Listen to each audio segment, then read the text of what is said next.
classroom. And remember, when you're hungry, it's Stack's Original at Cherrydale. Go Paladins.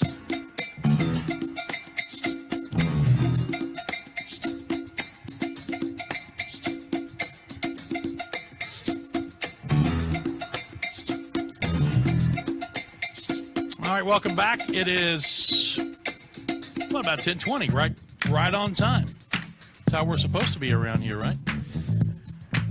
Coming up at about 10:45, we'll have our regular weekly visit with our good buddy Billy Davis, the former two-sport Clemson star and the former U.S. Secret Service agent. So you know that's always got a chance to go like this and who knows what direction.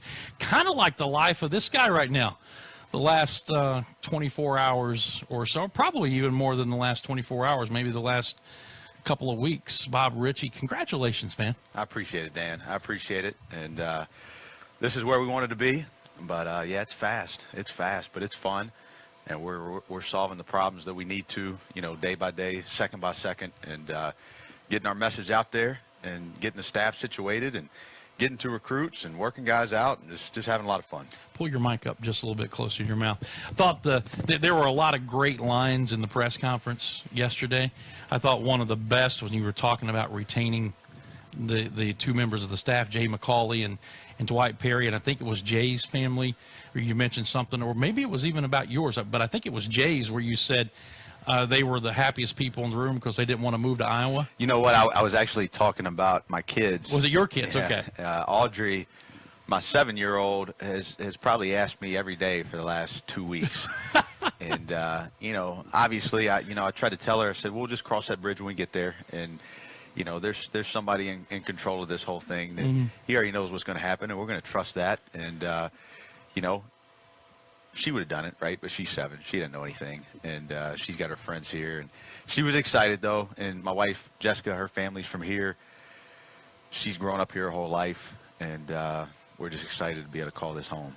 Yeah, a 7-year-old trying to get one of those to have patience. It's tough. Yeah. It's tough. And so she still thinks this whole world revolves around her. And that's okay. That's okay right now. That's okay. I love her to death. And she knows she gets her way with Daddy sometimes. I have 2 daughters, and I know exactly what you're talking about. They have that ability to get you right there, don't they? Yeah, I don't know exactly what it's called, but I know what it is. You know manipulation when you see Correct. it. Correct, I do. Yesterday, has the whole thing sunk in yet? Is it still kind of surreal for you? You know what? I wouldn't say the whole thing is sunk in, but it's gradually getting there. And I'll have moments where it's just kind of hitting you. But, the responsibilities and the things that we have to do and all the work that has to be done, I'm fully aware of that. And I'm enjoying it. I'm enjoying it. And all my friends that are in this spot already, that's the message they've all sent me is, we've all worked hard to get to this point. Now enjoy it. Do it for the right reasons. Don't change who you are. Be you. Is a consistent message I've heard from a lot of head coaches. Be you. Don't try to be anybody else. And so, it's a lot. But again, I'm having a blast. If you are going to be you, who is Bob Richey? What does that entail? You know what? First of all, very relational, and I don't think that's going to change. And I think that a lot of people in the business, it's one of those arguments of you've gone from being the lead recruiter on a lot of these guys to being their position coach and being involved in their daily life, okay? And now you got to jump into this CEO seat. What does that look like from a relational standpoint? And while the number of relationships might increase to where I'm over a whole organization, the time element might decrease a little bit because you got so many responsibilities, but my interest and my love and my ability to serve them and care about them, that's not going to change. And that's who I am. That's why I do this, because I want an opportunity to influence somebody's life. And I know that's the cliche in the business. That's what I've done my whole 11 years. And it was great yesterday. Jamarco Warren came, and it was a great picture. He spent the whole day, watched workouts. Well, somebody walked in the office, they said, well, who's this? And I was able to say, well, 23 years old, this was the first player that I ever signed to a Division I program. And today, as a head coach, he's driving from his hometown to spend the day with me. and he's my wife drove to campus to see him, and that's why I do it. Yeah. That is why I do it, and it's the truth. It's not a lie. And so, what that looks like, can you continue to have authentic relationships as a head coach? I believe absolutely. I think in 20 years ago, people would have not necessarily agreed with that, but again, I'll reference him for a while because I respect the heck out of what he does. But the football coach down the street does a heck of a job with that, and I think it can be done, and we'll continue to fight for that. The second thing is, I'm aggressive. I am. I know that about me. I'm an aggressive, passionate person, and we're gonna play aggressive. We're gonna recruit aggressive. We're gonna fight for kids' lives aggressive. I mean, we're just gonna be aggressive and relational, aggressive. You're gonna see a lot of that out of me. How much of what we've seen from this team the previous 4 years, as far as style and all those things, how much of that will remain the template? How much of that will change because now you're in charge, and I'm sure you have some of your own thoughts and ideas. You guys were putting Nico's plan in place. Now it's Bob Richey's plan. What does that plan look like? We actually, to be honest with you, Dan, more so than most staffs, and this wasn't necessarily announced or public, Nico set it up a little bit like a football staff. Mm-hmm. In that, he was the head coach and he was involved in all phases and set the vision of what he wanted things to look like. But he had an offensive coordinator, so to speak, and myself that worked hand in hand with him offensively. And then with Jay acted almost as like a defensive coordinator. Right. Okay, so in terms of being able to retain Jay is huge for a lot of reasons. One is he's really good on that side of the ball, and a lot of what we do will be continued there. Like, there won't be a necessarily big shift philosophically in what we do defensively. We're gonna, and this is a staff discussion that we've had ongoing with Coach Medved. Is okay, how do we continue to look at ways to increase deflections and turnovers and allow the game to get a little faster? Mm-hmm. We'll continue to look into some of that stuff, and you might see a few little wrinkles there. Offensively, same thing. Like, the overall concept is going to be the same. We're still going to be foundationally on playing fast, sharing the ball, moving the ball, and playing connected offensively. Now, that's more important than the draw-ups and the schemes, more so of, basketball is a game of creativity. So do you put your players in the places to be able to connect with each other and to play aggressive, right? Mm-hmm. But also to play with one another. And then we'll draw up schemes around that. Personally, we might play a tad faster. On misses, we played as fast as anybody in the country, and it was our best offense. On makes, we're a little bit slower, and we're going to look to increase our tempo on made baskets as well, because I think we're fast enough and I think we're deep enough to do that. One of the great things that I saw with this team this year, when the offense was absolutely at its best, was the unselfishness. And I can't tell you how many times we just marveled in the broadcast about the extra pass and a guy giving up a good shot because a teammate had a great shot. Correct. And to see that ball moving the way it moved, that didn't happen all the time, as you know, but more often than not, man, when that offense was cranking, it was an unselfish offense in the half court, and it was really a beautiful thing to watch. And a popular term right now is organic, right? Like, you see that in the grocery store, which means restaurants. which means expensive, by the way. It means expensive, all right? It means rare, but it also means very authentic and natural.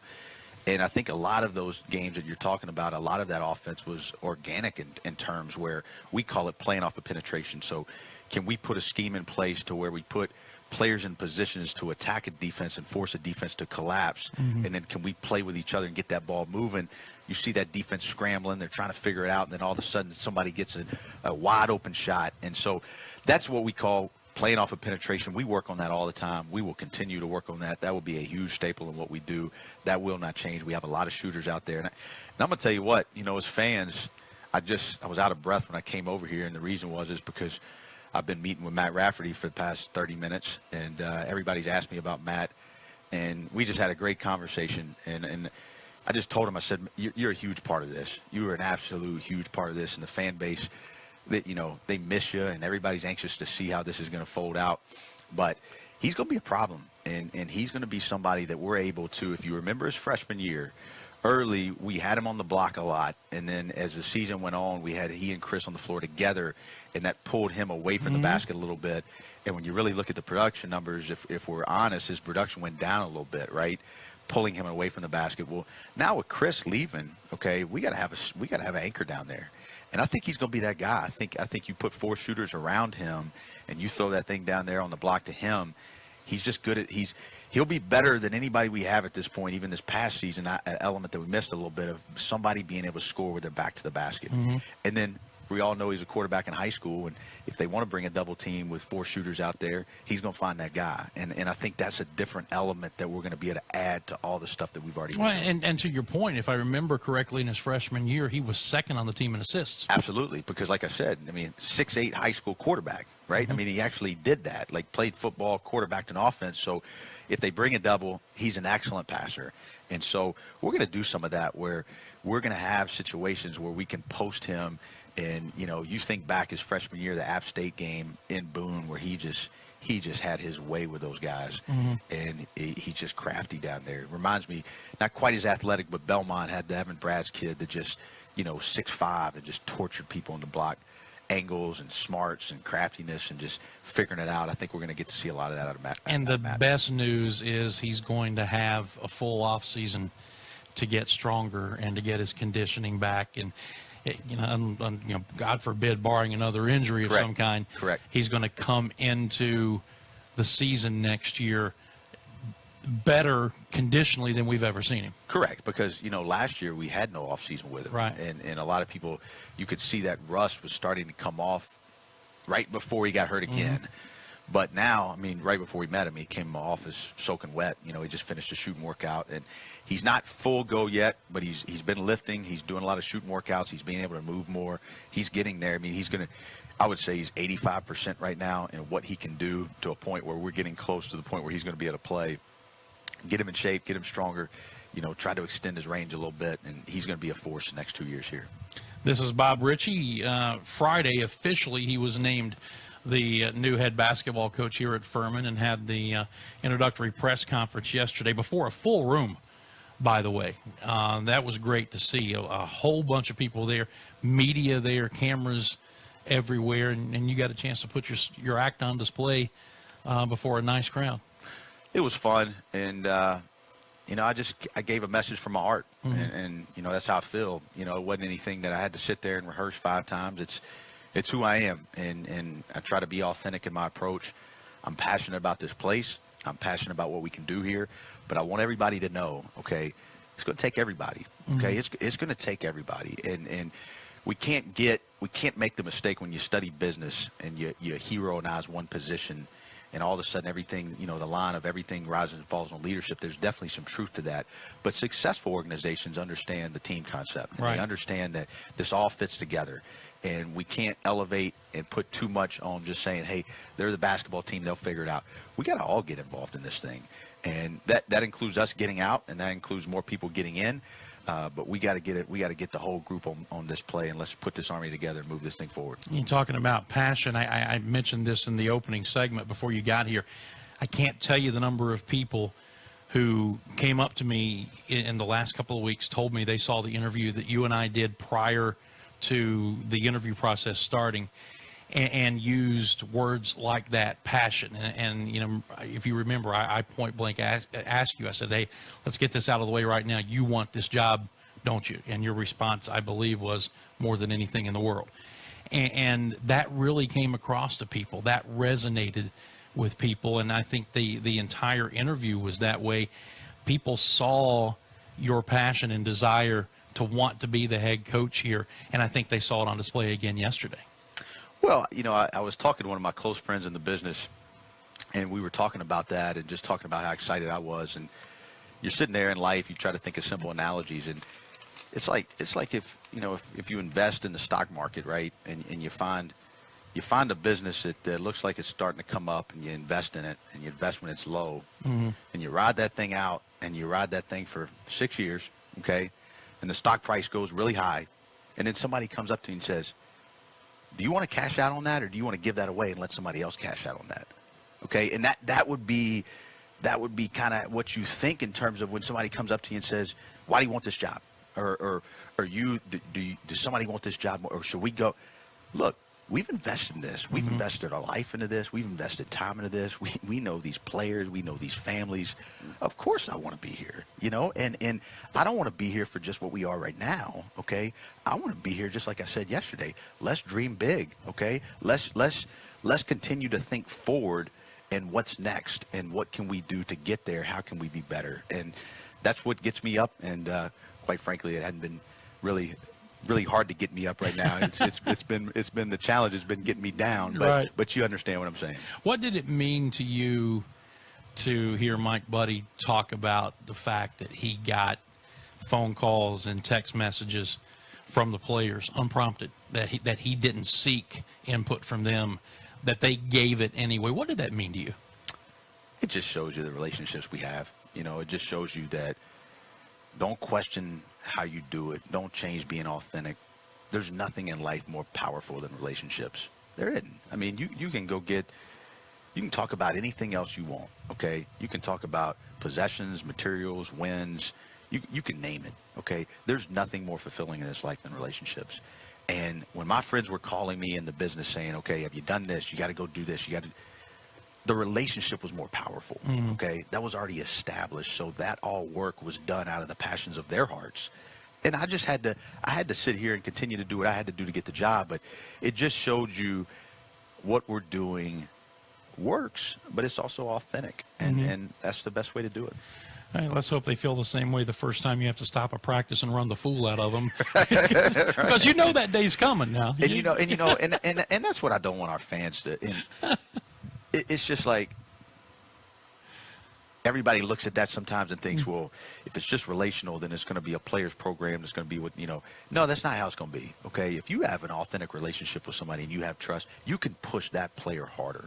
You could, because there's something they're trusting your judgment. And so I promise you this. All right. We're going to be about relationships. We're going to work as hard as anybody in the country. And I'm going to be as hard on these kids as anybody in the country, but it's going to be based on that trust and that ability to care for them. Yeah. Continue our chat with Bob Richey. I asked your wife yesterday if she was ready to be a head coach's wife, because that's a whole other dynamic. It is. And you know what? She is. Okay. She's definitely ready. And a lot of that is because of who she is. She is an absolute servant, and she serves, and she's about people.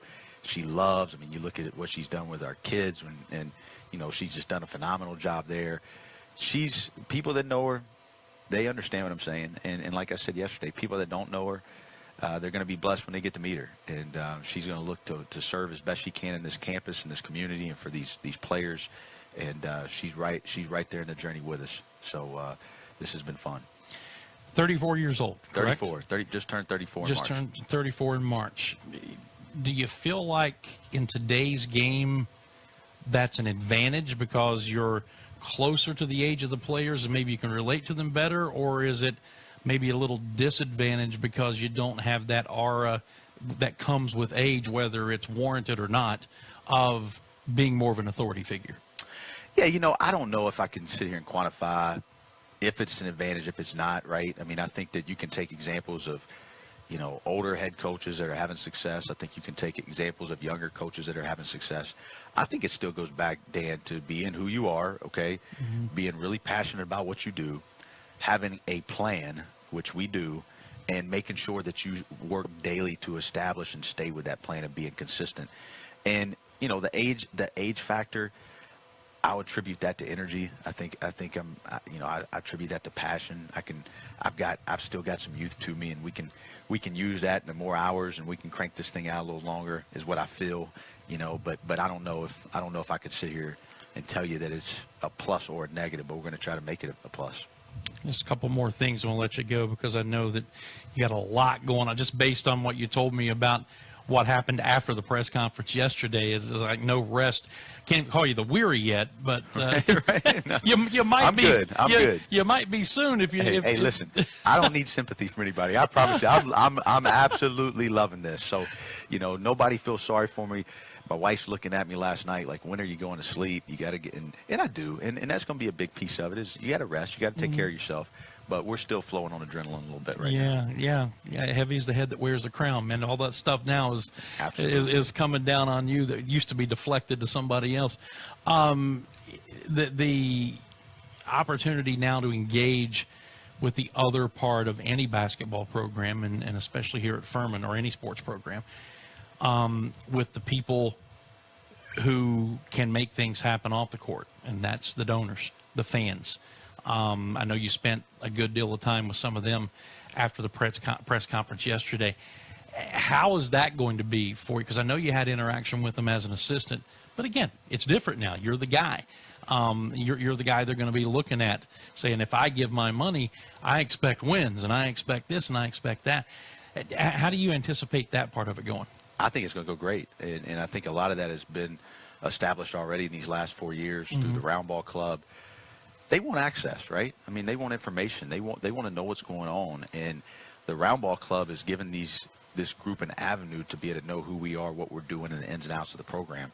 I want to build it. I think that's been a huge arm for us. I want to get that bigger. It's an opportunity where we, have lunch every other week, basically during the season. We go downtown. It's very informal, but it's a living room type atmosphere where we can talk what's going on with the team, what's going on with the players, what are our recruiting needs. It's just a very informative opportunity for them. And you can also talk about needs. What are the pressing needs? What do we need to go forward? So we'll continue to do that. I'll get out in the community as much as I can. I love to meet people, and I love to address what we're doing here. But I think you also got to continually lay vision, right? You just got to keep laying vision of what we're trying to do, and then what do we need to do to move forward, and how can that help? And I think that's a lot more inviting to somebody that's trying to invest with their time or their resources to be able to say, here's specifically what we're trying to do, as opposed to, hey, just give us your money, and we'll make sure we take care of it, that we do have some needs, and here's how you can help. All right, finally, after all of the hullabaloo dies down and you get back down to the nuts and bolts of doing the head coach's job, you told me yesterday the recruiting period ends, or the dead period ends Friday. Correct. So you'll be able to get back out on the road. And there's this little matter of replacing 4 seniors that will be coming up this season, right? Is that the immediate target right now? Absolutely. And we'll do that, but what people they do realize this, but we're also going to have 3 the next year, right? So we're going to have 7 scholarships in the next 2 classes, and that really will basically turn over our team in more than half out of the 13 total scholarships. So we've met on recruiting daily, and it's something that we're going to – they asked me in the interview, they said, does that hurt that you've been the primary recruiter on a lot of these players, and now we're going to put you in the big seat? Does that take out one of your strengths? And I looked at him and I said, that only makes us more powerful. And because now we get to set the culture of how we recruit in this program.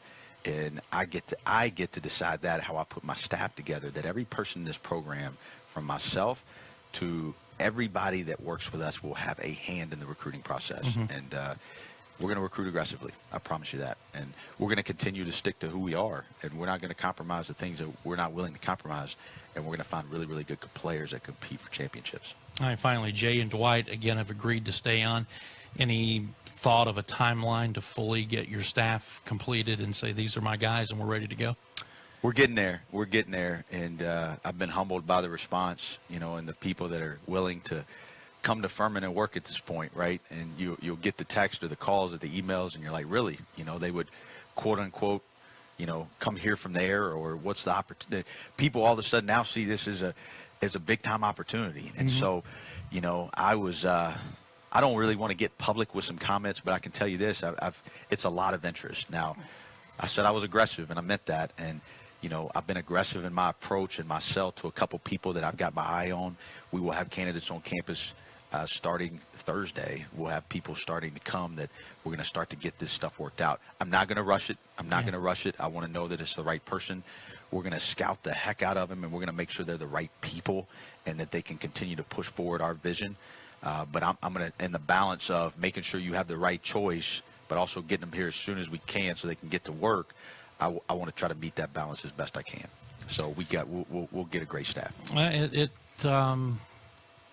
It all sounds great. Now all you have to do is go out and execute it, right? It does, and I do want to say this.